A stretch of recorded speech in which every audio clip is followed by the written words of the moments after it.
আসসালামু আলাইকুম ওরহমতুল্লাহি ওয়াবারাকাতু। ভাই ও বোনেরা, কল্পনা করুন, এমন একটি সূরা আছে যার শক্তি এতটাই বেশি যে তা পর্বতকেও কাঁপিয়ে দিতে পারে। এমন এক ওজিফা যা ফেরেশতা জিবরিল আলাইহিসসালাম সরাসরি নবী সাল্লাল্লাহু আলাইহি ওয়াসাল্লামকে শিখিয়েছিলেন, যে সূরার তেলাওয়াতে শয়তান পলায়ন করে, বালা মুসিবত দূর হয় আর আল্লাহর রহমত ঝরতে থাকে।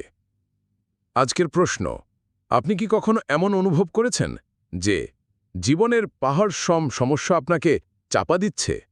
এমন হলে আপনি কোন সূরাটি বেশি তেলাওয়াত করেন? এই প্রশ্নের উত্তর অবশ্যই কমেন্টে লিখবেন। আমাদের কমিউনিটিতে অনেকেই আপনার মতো দুঃসময় পার করছেন, হয়তো আপনার উত্তর তাদেরও উপকারে আসবে। আজ আমরা যে সূরাটি নিয়ে আলোচনা করব তা হল সূরা আজ-জিলজাল, অর্থাৎ সূরা 99। এই সূরা কিয়ামতের ভয়াবহতা, পৃথিবীর কাঁপুনি এবং আমলের হিসাবের দৃশ্য এমনভাবে চিত্রায়িত করেছে যে হৃদয় কেঁপে ওঠে। ইজা জুলজিলাতিল আরদু জিলজালাহা ওয়া আখরাজাতিল আরদু আসকালাহা ওয়া কালাল ইনসানু মা লাহা ইয়াউমা ইজিন তুহাদ্দিসু আখবারাহা বিআন্না রাব্বাকা আওহালাহা ইয়াউমা ইজিন ইয়াসদুরুন নাসু আশতাতাল লিয়ুরাউ আ'মালাহুম فمن يعمل مثقال ذرة خيرا يره ومن يعمل مثقال ذرة شرا يره।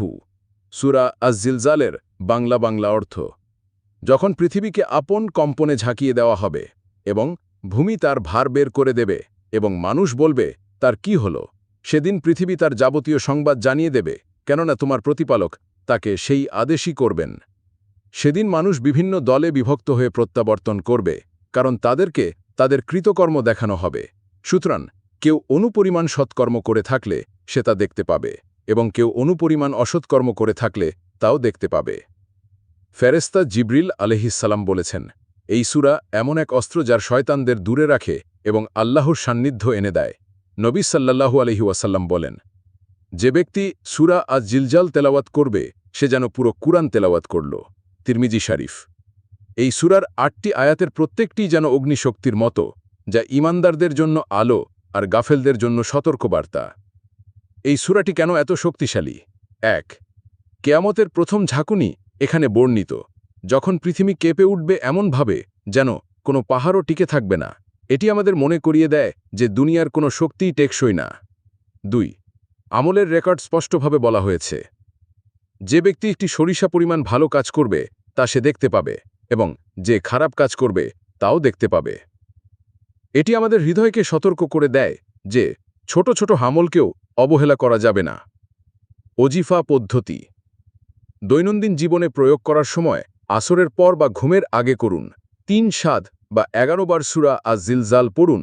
পড়ে আল্লাহর কাছে প্রার্থনা করুন বিশেষ কোনো দরকারের জন্য। নিয়মিত করলে উপকার: রিজিক বৃদ্ধি, দুশ্চিন্তা ও ভয় দূর, বাড়িতে বরকত, আত্মার প্রশান্তি। একটি হাদিস আবু হুরায়রা থেকে বর্ণিত, রাসূল সাল্লাল্লাহু আলাইহি ওয়াসাল্লাম বলেন, যে ব্যক্তি সূরা আজ-জিলজাল পড়বে আল্লাহ তার জন্য কিয়ামতের দিন সহজ করে দিবেন। মুসলিম। সাহাবারা এই সূরাটি বিশেষ করে দুঃসময় ও যুদ্ধে যাওয়ার আগে পড়তেন। তারা বিশ্বাস করতেন এটি আল্লাহর বিশেষ সুরক্ষা প্রদান করে।